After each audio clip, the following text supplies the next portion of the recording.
Hi, everyone, and welcome back to the Theology of Business podcast. I'm your host, Darren Shear, and this is the show for marketplace Christians seeking to explore and apply God's will for business.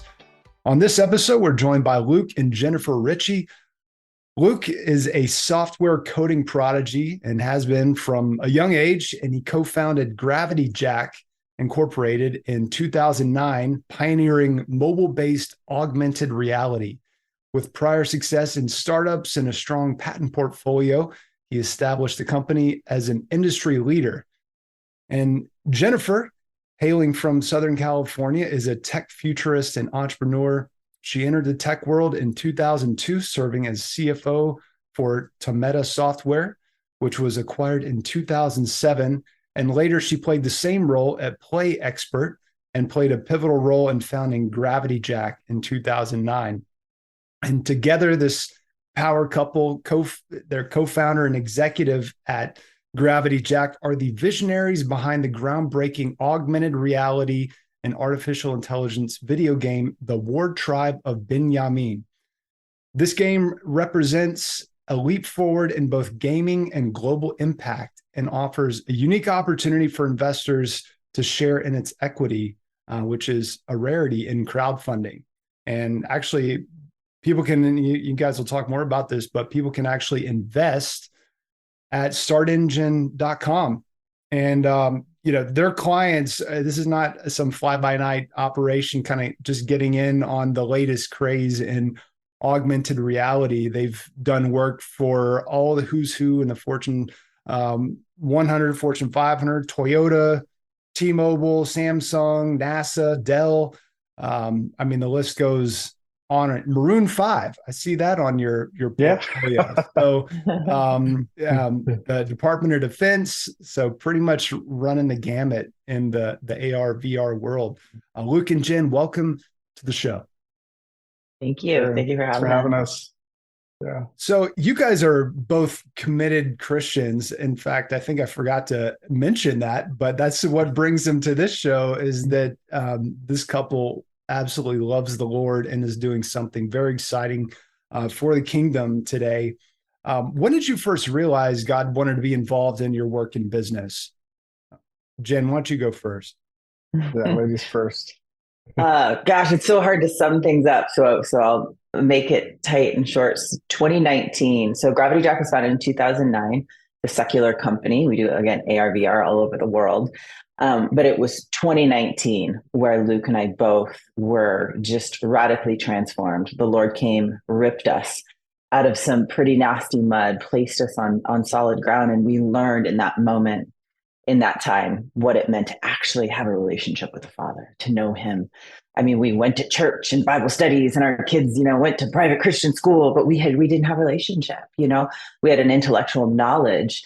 But what we have now is it's unshakable. I know what it means to be on fire for the Lord. My heart grieves for those who are unaware of what that means, living a lukewarm faith life. It just makes me sad for them. But in 2019, when he ripped us out, we actually were on our way to getting a divorce. It was that bad. And we've been married 21 years now, and it's absolutely amazing. But in that time frame, we get the Lord, life is, you awakened, to this whole new way of thinking and feeling and speaking. And then things got rough. I won't go to all the details, but again, in that moment, we learned what it meant to walk in a true valley on many fronts and still have joy and peace and love and all of the fruits. So wouldn't trade that rough valley for anything. But in that, with, Luke had it a little more than I did, where he's like, okay, the Lord. And he's like, I'm supposed to be a pastor or a counselor, or, let him say that bit. And the Lord was very, very, very clear. Gravity Jack is my company. It's not your company. It is my company. It always has been. And we were like, wow, okay, what now then? And it was in that it was, daily prayer, constant prayer of, okay, I have a meeting. Let's pray. We have this decision to make. Let's pray. I made a comment that we don't have to make any major decisions anymore, because you just go to the Lord and he makes the decision. You don't need to know why. or how or who or what or all the things. It's like, okay, the Lord says this, boom, obedience. And then you learn later on. So the short answer to that would be 2019 is when everything was forfeit for him, and especially Gravity Jack. Wow. Yeah. Powerful. How about you, Luke? That's, yeah, 2019. So it was March 16th, 2019. Jen and I were separated. We independently that evening didn't know the other one was, but we're both on our faces before God repenting. Yeah, I mean, this was such a pivotal moment. I don't even know literally how to describe what happened to me the next day, other than born again is the best word, because I saw people different. Everything was just different that day. I really did. I think that first year was like special forces training, because we went through it, man. It was so rough, so difficult. I was actually like fine with the business not doing well though, because I really did think, oh, I wasted my life learning physics, comp sci, or computer science. Learning all these things that men have created. And so I went and I trained to be a suicide counselor. I did that actually for 6 months, got booted essentially for talking about Jesus too much, because it was secular, which, by the way, had amazing results just speaking the truth of the gospel into these people. That's a whole nother, eventual side project for us. But yeah, I thought you have to become a counselor. I had no idea like there's this such thing as business as a mission, or that you can even run a business with kingdom principles. Once we realized it was, and it was super clear. I mean, there was things that happened and miracles that occurred. And then I realized, oh, he's been in it the whole time. Like he was there when we wrote our patents. He was like, there was always a plan. There was, as much as I thought I was, I wasn't a righteous man, but my steps were still ordered at that time. I was moving in the direction that God wanted. And then I started praying like, well, Lord, how do we make our business look like you? How do we do every single process how do we do it Christ-like? From paying our vendors to getting paid, to paying employees, to firing people, to how we hire people, even the people we don't hire, how do we treat them? And so I spent months just building different foundations. Our board wasn't super happy with all of it, because they're like, hey, we didn't buy in for Jesus. Like, just wait, like if we build this structure, just it's going to work. And then we kind of landed on this question of return on investment. But I still have a lot of shareholders who don't share my faith. And I have a responsibility and a moral obligation to provide them return on investment, just like you do to Christ with what he's given you, what we're stewarding. And so I started asking, Lord, how do I balance this? Like, how do I get to a spot where I can honor my shareholders after I honor you first? And that's how I just started reading tons of books, like Kingdom Economics by Brett Johnson, Bottom of the Wealth Pyramid, just a series of things, Nash equilibriums, which I'd already studied, game theory I'd already studied. And then I realized it was been in front of us the whole time, this game that we planned in 2009, this game that we had structured and literally wrote our patents around. So all of our patents that we wrote in 2009 were, how do you do this level of a game? It still hasn't been done. And that's the War Tribe of Binyamin. And it's going to provide return on investment, but more importantly, it actually coincides the goals of spreading the gospel, uplifting people out of poverty, which is also another missional thing that church should be doing, and make ROI for my investors. So it's like, okay, Lord, I get it. Yeah. Wow. So you started to acknowledge him in all of your ways. You started praying. Oh, yeah. You started really just going to God for what are the decisions that God, what decision do you want us to make in this situation, instead of just relying on your own understanding. That's so powerful. He'll make your path straight. Yeah, absolutely. And so now, and we're going to get more into the game itself, but fundamentally, you're creating an AI that points people to Jesus. Is that fair to say? Not like a direct. I'll back it up a smidge. So there's two elements of AI in this. So it's a mobile augmented reality game that we're going to be creating. I'm sure we'll get into details, but it really is about a global reach. It's about encouraging people cross borders. It's about different countries, especially in this time with all these fighting and everything happening at the government level. The people, the body are beautiful. And like, we are supposed to unite at the body. So that's what the game really encourages. So one element of AI in the game is the bad guy is Azazel. So it's an artificial intelligence named Azazel. So there's a lot of lore of the game that's very C.S. Lewis-like, kind of woven throughout. So the bad AI is Azazel, who is from the year 2133. And his goal, his mission, his desires is to destroy humanity. One of our taglines is it's a war that's been going on for millennia and will continue. And he's trying to take us out. And then the good AI, Yaman, which is kind of representatory of Jesus, is wanting to save us. He's wanting to encourage us to encourage us here in the year 2023 or 2024 to band together, fight as humanity, join the war tribe to defeat Azazel and ultimately save all of us, which is, it's our mission anyway.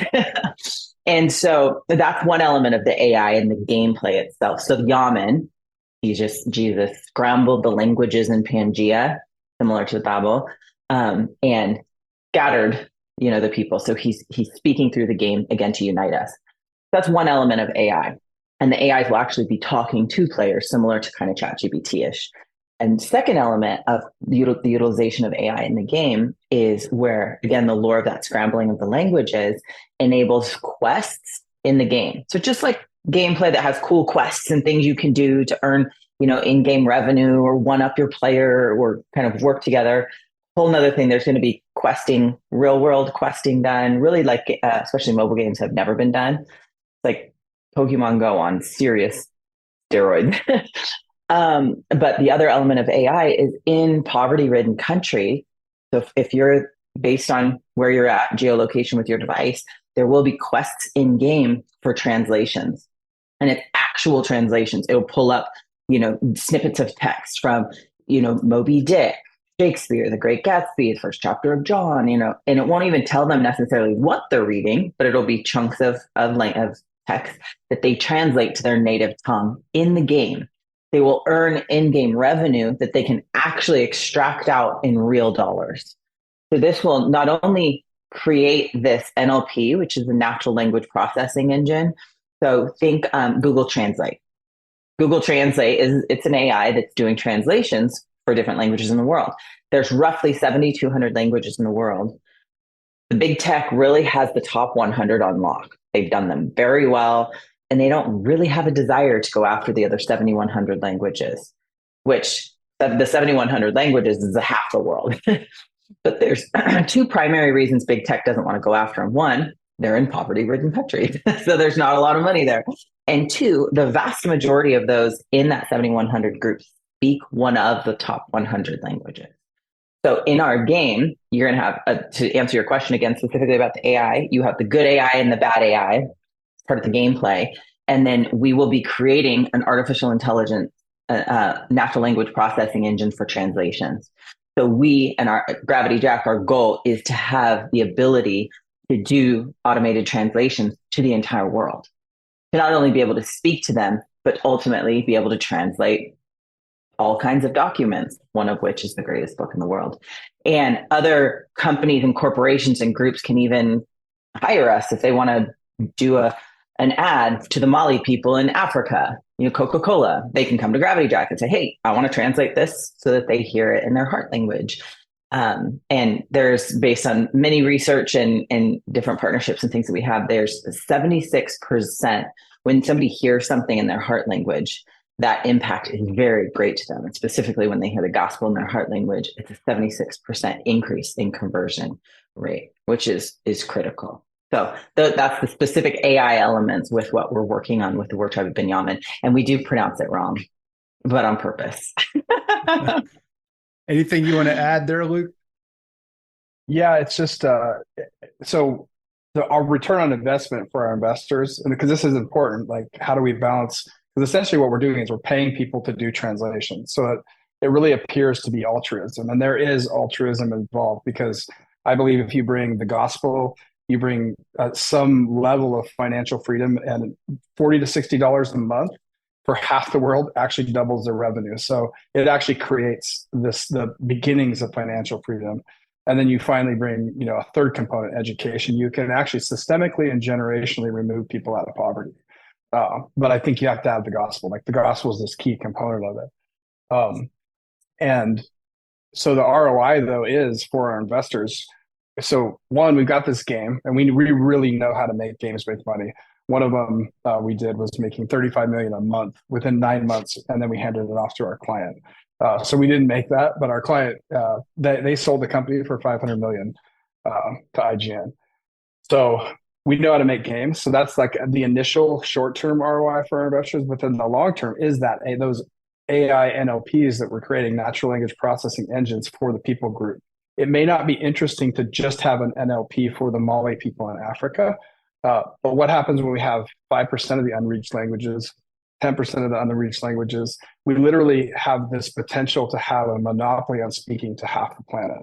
That we're now bringing into productivity, the productivity matrix of the whole world, which actually increases the whole global economy. So if we're adding financial freedom, productivity, and then we have the capacity to speak to these people, we actually can't even value that number yet. We've been going back and forth with economists, with our CFO. Like, you can't put a number on that monopoly. And so that's kind of the long-term return on investment for our investors too, is having those AIs that nobody else has. It's kind of a crazy thought. Yeah. So how do people, well, let me first ask, like, what's an actual scenario in the game? Let's say this is my third day. I installed the app 3 days ago, and I'm playing it. I'm on day 3. What am I actually doing in that for that 30 minutes or however long I'm playing it? It depends on which role you're playing. So we're actually targeting genres. This game is augmented reality for mobile and also the Apple Vision Pro. So we're integrating it into life. So there is this active play that you can do, like if you're a younger person that enjoys active play, and then passive play that you can do if you're more like a mom who's taking care of a baby. First off, I'll back up to day 1, because day 1, you do the first geolocation you take back from Izazel is your home. So you're essentially creating this covenant of, hey, my home is light, and anybody here is a son and daughter of Yaman, and you renounce Izazel, and then from there you essentially daily have to take care of your light source, your omni energy, which we're mirroring all these spiritual principles of. And the light is actually emitting from, like, if you were another player walking by my house, like, you would actually see the light emitting from my house, right? Correct. Mm-hmm. You'd see, hey, this house is restored. So there's this, anything that Izazel owns is essentially destroyed. There's an accurate geo overlay for the world that we're working on. That's also AI. So we're using generative AI to destroy the whole world that's captured. And then another AI restores that. So you see light coming out of it. It pushes away the darkness. The more you actually take care of your omni energy source daily, it actually starts to grow in strength. So another player could walk by and actually use your power when they go fight another battle.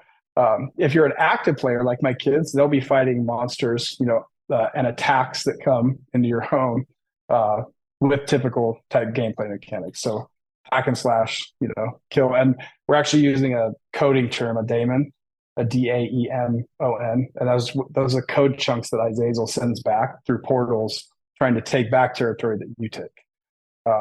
So he's sending these daemons. Again, there's a lot of play on words to attack us, to take over, attack our homes, attack our space, to again, with the goal of destroying humanity. And how do you take care of your omni light source? Like, how do you? It's kind of a little bit like Farmville. So you're harvesting, and some of those mechanics we don't want to share yet, only because they're super unique to the game. Let's just say it's like SimCity, how you have to take care of it, but the actual action of taking care of it is super unique. Mhm. So some of the mechanics we're not actually sharing because we're actually probably going to patent quite a few of these. In fact, some of the technologies behind what we're doing and our capabilities in game that we've been working on for 14 years are going to, just if you just think Pokemon Go, but like on, an order of magnitude much larger and more fun. Yeah. And anybody would want to play it. So we're really targeting Gen Alpha, Gen Z, but we're also targeting it's like, hey, mom, here's something you could do to actually engage with us in this game. That's very low bar in terms of time. Yeah. So for anyone who's not familiar with Pokemon Go, I mean, this was, I think, the best-selling game of all time, at least at the time, right? Mm-hmm. And if you saw people walking around holding up their phone, and then like they're following something through their phone, they were chasing these little Pokemon creatures, which I also understand Pokemon is the best-selling video game series of all time. Um, and so this is, I'm sure that game was a big part of that. So this is, They, it's that, those kinds of dynamics people are going to be in for. and imagine a couple things too. They really messed up in one area. So they would get these people like at Central Park in New York. 10,000 people would show up at Central Park to actually collect this Pokemon. And then the number one complaint about Pokemon Go was, what now? So they never created community between those people that had a shared passion about this game. They never did anything in the real world. So again, we're talking this game is about the digital gameplay, but there's also all these real world components. Those are some of the mechanics we're hiding to because they're super unique. Uh, but what if you were able to engage people in a way that one made them feel valued and they had a say in the way the engagement occurred, and then actually harnessed 10,000 people in Central Park to do something for humanity, where they actually feel good about it. They're not burning down our history. They're actually doing something that actually occurs in the real world. And we have this verification mechanism that can occur. So it's just pretty interesting what you could do if you start integrating gameplay. You gamify real life, but you push them towards the value system Yeah. that we believe in. Yeah. Cause it's less of just a pure, fictional entertainment kind of a thing like Pokemon is. My kids play Pokemon, and more of a, from a literary standpoint, it's more of an analogy, in the way that like Pilgrim's Progress would be. Like everything sort of represents something in the spiritual world. Is that right? Yeah, absolutely. And I've been very careful with it too, because we didn't want to we don't want to glorify evil or magnify it in any way. So I've been running everything we're writing, both by several pastors who I trust, friends, of course, and then also a rabbi who I know. I'm like, hey, is this okay? And so it's but it's really fun, and everybody really loves it so far. So, and I have made corrections. There was a couple times, well, let's not do that. Um, we don't want to glorify evil. Right. And you're also developing this kind of in some collaboration with Oral Roberts University, Christian University, right? What's Mm-hmm. that partnership like? It's multi-tier. I usually don't talk about kind of the third phase of some of what we're doing, but I'll just kind of give you a short, quick insight. If we're going to essentially be investing into a people group, and we're going to be targeting specific people groups with the capability that then we have the ability to market to them later, also with the gospel. So gospel's first, marketing second. Um, if you just do the gospel and you just do financial freedom for a period of time, you run the risk of not creating the systemic generational change. What the third component that you really have to add to that is education. And so there's a multi-phase thing we're working with Oral Roberts on. The first thing is we're using their supercomputers to do a significant portion of our AI training, which is usually the cost on a business like this that would make it viable or non-viable. I actually can't remember OpenAI's. The last I read, they were at 150 million a month in costs for compute. So, I mean, there's just this massive spend to compute. Now imagine that I have, or Robert's doing that compute for us. Now, we're not talking on that level because we're not going to have the scalability needs that they have. But I've cut a major expense cost out of the business by partnering with ORU. And then the third phase is, say we've targeted a people group. Let's say we've invested $9 million to get that NLP created. Now we have this value that's returned to my shareholders. We're going to continue to invest into that people group for maintenance of the natural language processing engine. But more importantly, that process of translating, we've identified scholars. And you can give free education. There's a lot online. Problem is when you're in these environments, everybody in the whole family has to work. It's the nature, it's the truth of the world. The kids have to work, the mom, everybody has to work. You're just living day to day to make it, to live, to survive. If you add free education, the kids still can't go because they have to work. So what if you actually take it a step further and say, no, I'm actually going to pay you to go to school. I've identified these scholars. I'm going to pay them to go to school. So we're essentially, ORU's creating a framework of schooling that's done via remote in essentially the metaverse, AR and VR. And we actually pay them to go to school. So now we identify scholars, we pay them, and now we have this educational component of, oh, these people are now educated. And the education is specific to the environment that they're in. How do you be entrepreneurial? How do you do accounting? How do you work around corruption? Like there's all these things that you teach somebody in an environment to pull them up permanently. This is what they're learning in the game, within the game. There's components of it in the game. So the gameplay does profess those same values, but as we move past, we're still investing in that people group at a smaller level to pay people to go to school, maintain the AI natural language processing engine at the same time, because that training that goes back and forth, the AI learns from it. So the investment becomes smaller, but we're essentially paying targeted individuals to go and essentially create businesses in their community by training them in school down the road. In the trajectory. Right. Gotcha. So, but such a value. They're super interested in that. In 2021, more than $30 billion worth of ransoms were unnecessarily paid out by small businesses. These businesses didn't adequately protect their critical data against ransomware, allowing PCs, servers, and account software such as QuickBooks to be vulnerable. Secure your business today with StorageGuardian.com. To get an exclusive offer for Theology of Business podcast listeners, head over to StorageGuardian.com to get started for free for 60 days with their Veeam self-provisioning portal. Storage Guardian will also provide expert recommendations on how to protect your company from these types of attacks. Don't be a victim to attackers. Head over to StorageGuardian.com today. So such a big part of the value proposition is the players get paid to play. So let's say that I live in third world and I got my phone, I'm ready to start playing.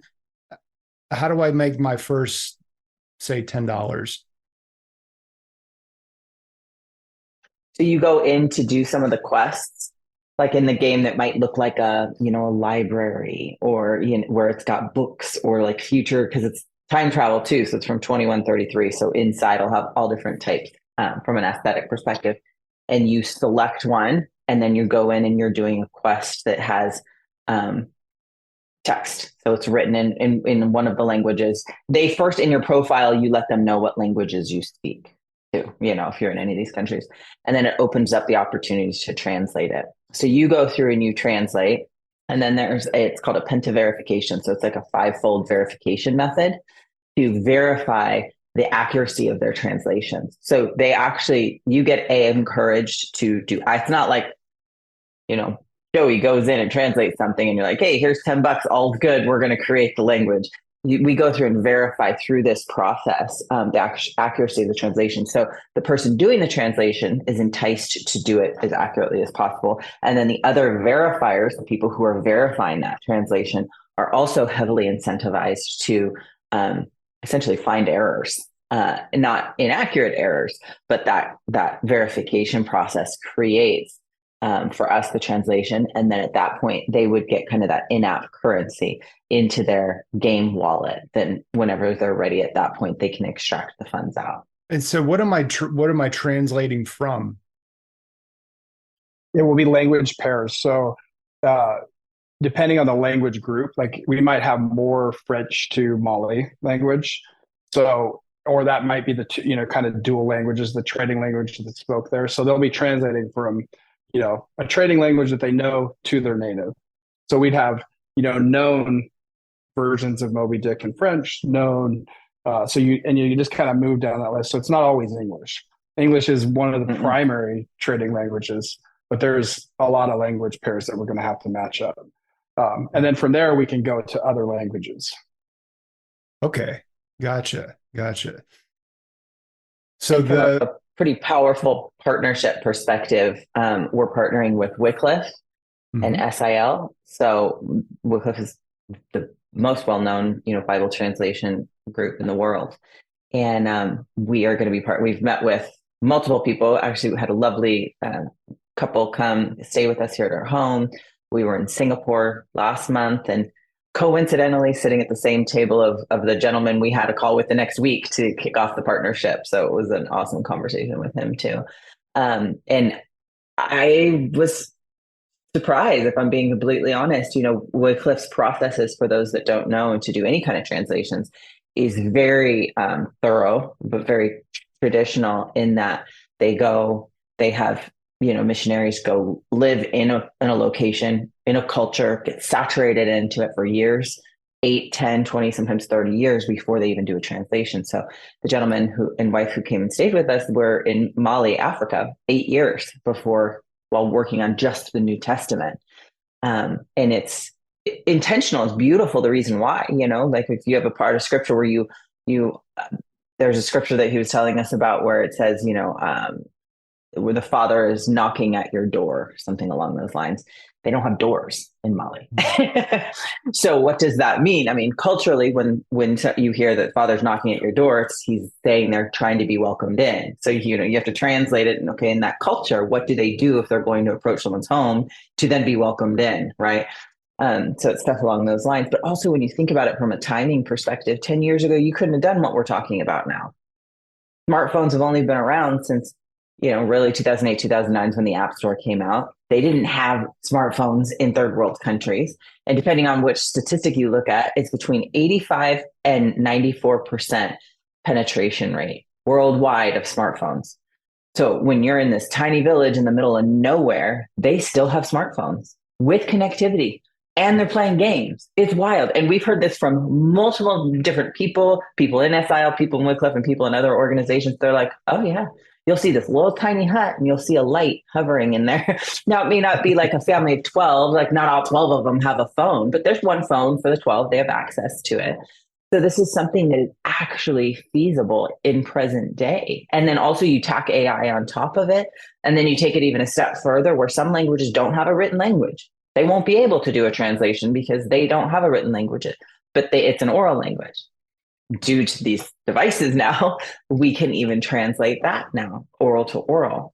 So it's just like, God's so amazing. Yeah. So Google Translate, for example, how many languages do they have built into their?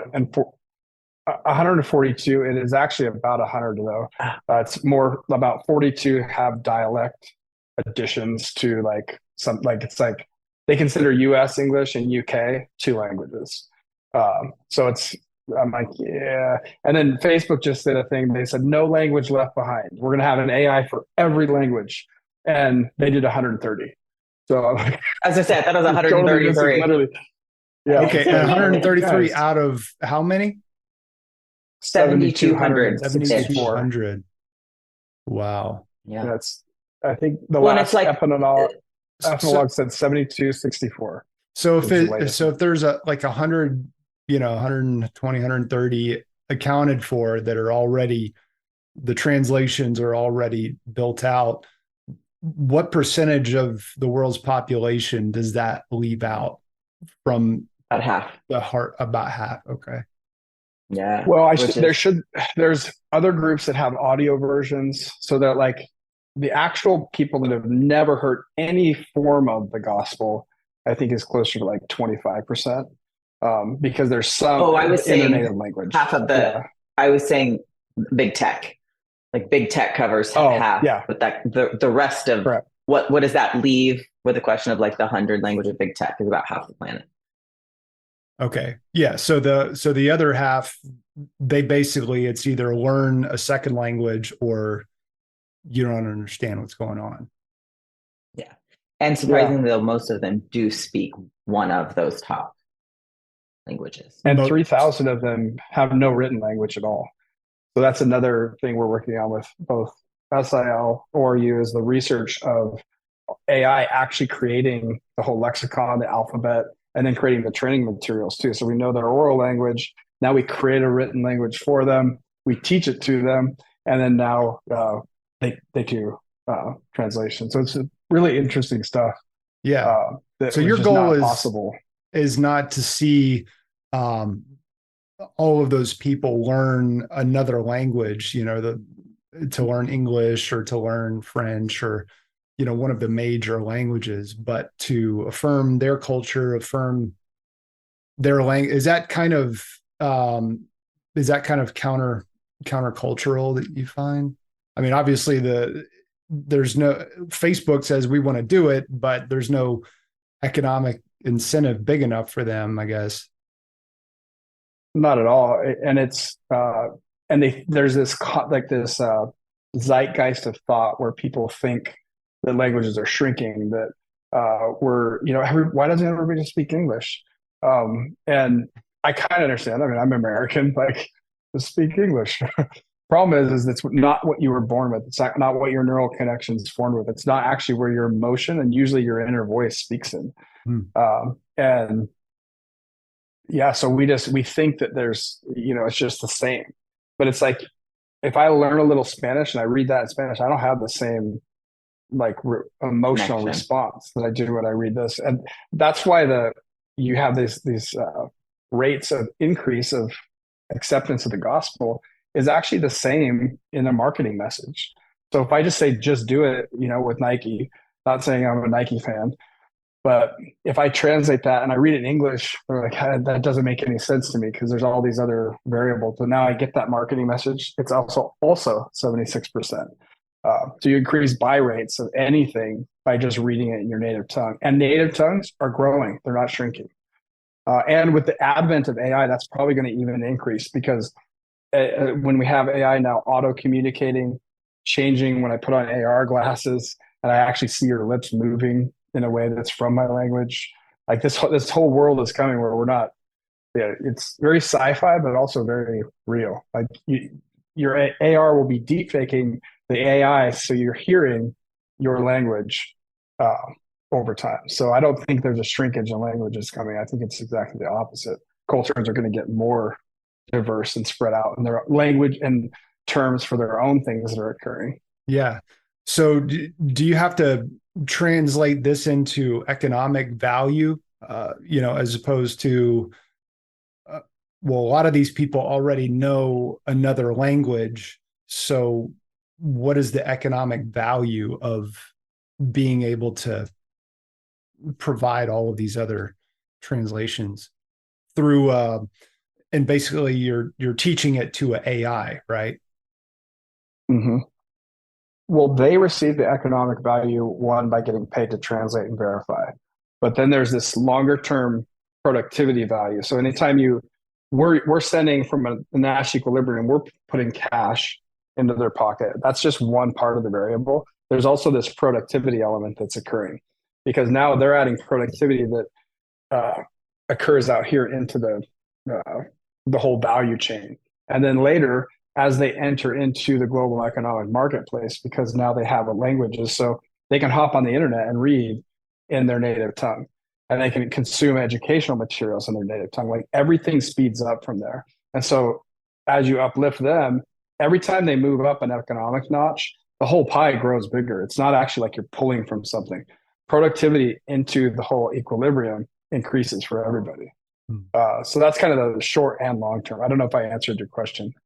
Yeah. Yeah. I mean, Good. I get what you're saying. Um, so, so what would you say is, I know it's a hard question to answer, the timeline of when people are going to be able to play. It depends on the fundraising, right? But what can you say about when people will be able to play? The goal is we're like smiling and laughing behind the scenes because over all the years you were always ahead of the curve of knowing what's coming. Mm. Especially Luke, like he can really foresee things. It's a gift, I believe, of what's coming. But I mean, like almost 100% of the time, he's right in this one area. No, I'm just kidding. But he's also 100% wrong on timelines. So every time he tries to go say a timeline, I'm behind him like, don't say a time. But our I goal didn't say right anything. now, you did. Yeah, no, you did good. Our goal right now is to have something playable 12 to 18 months post funding. So that's why we're in an active raise right now. You'd mentioned earlier we're doing crowdfund on Start Engine, and we're also going after institutional funding. Getting ready to go next month overseas to meet with some people about potentially investing as well. Awesome. And you were saying that it would take, I think from what Wycliffe was telling you on the Wycliffe translators, that it would take about 140 years to finish translating all of the world's languages. Is that right? Yeah. At Their current pace. trajectory. Yeah, on their current trajectory. But when you bring AI into the equation in this type of format, looking at like 5 years, right? That's I believe we can do it in a shorter time frame. 5 years feels really extended to me, but Jen will probably say 7. I don't even know if we like that would say once the game has like hit into all of these areas, once it like the first successful translation in all of these, like all of the languages, from that point, I feel like that would start the clock. Yeah.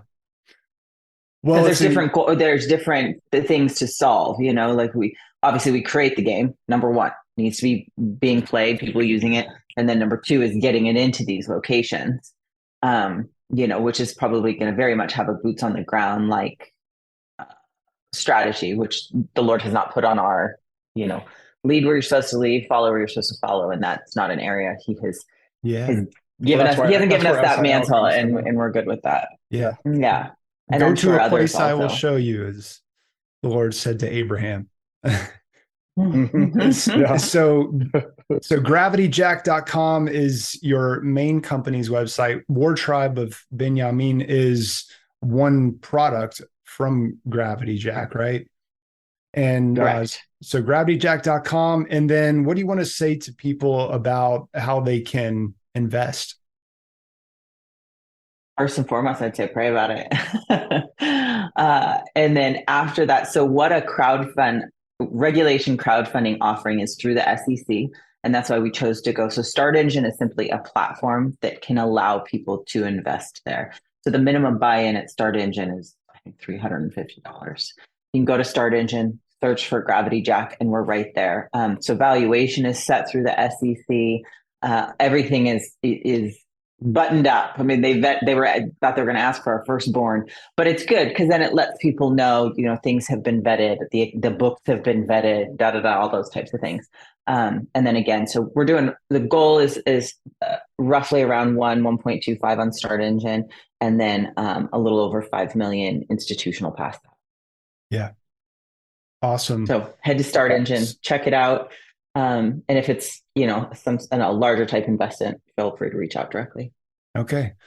Yeah. Start Engine makes it super easy. And when you guys go on to the New York Stock Exchange, everything just sort of rolls right over. It's painless for the investors. Right. It actually felt like going public in terms of just like the due diligence process. Like it was months of work just to get to the process where we could file with the SEC. Well, it's one step below. I mean, it's like right there. Yeah, it's not like setting up an eBay account, No. Like, this is this is the real deal. I mean, this is. I'd also add to what Jen said. We have a lot of secular investors right now because the investment is sound. Like there's this whole faith-based component, but we've actually built it into the whole mechanism of how we provide return on investment. I really, really do want more believers on our cap table, owners in our company. If anybody's listening that knows like the Green family or people that are working on translation, we don't see ourselves in competition. Like we're like, how do we partner with everybody to get the gospel out as fast as possible? And so that's our mission. I mean, that's the real thing that we're doing here, and not just the gospel in terms of the word of God, but also even the principles through the gameplay itself. So I would just add to that. I'd like more believers on our cap table, because sometimes I'm like, come on, where are all the Christians? Like we can sell the money piece. There's return on investment. We know how to make games that make money. And we know AI. We were contributors to TensorFlow before it was even out from Google. And I think as Christians, a lot of us are very skeptical about AI and the mark of the beast and the whole bit, and rightfully so. But if any of us are looking for a redemptive use of AI, I mean this sounds like it. So I'm really excited about what you guys are doing. GravityJack.com is the company website, and go to Start Engine and search for it's going to be under Gravity Jack, correct? Yeah. So people are investing not just in this one game, but in the entire company. And you can see again everything, the who's who of large companies out there that have been on the bleeding edge of AR VR for many years. And it's exciting that you guys are doing it for the Lord and for His kingdom, and just really honored that y'all came on the show, and thanks for helping us grow today. Thank you, Darren. Thank you for having us, Darren. Appreciate it. We hope you've enjoyed this episode. You can share your feedback and get more information to help you partner with God in business and disciple your company, your industry, and your community at theologyofbusiness.com. The Theology of Business podcast is sponsored by Highbridge Books and Media, a media agency specializing in publishing and promoting the world-changing ideas of inspiring thought leaders through book publishing, website development, publicity, email marketing, social media management, podcast management, and video-based course publishing. Take the next step to share your message with the world by contacting us at highbridgemedia.com. Thanks for listening, and keep partnering with God in your business.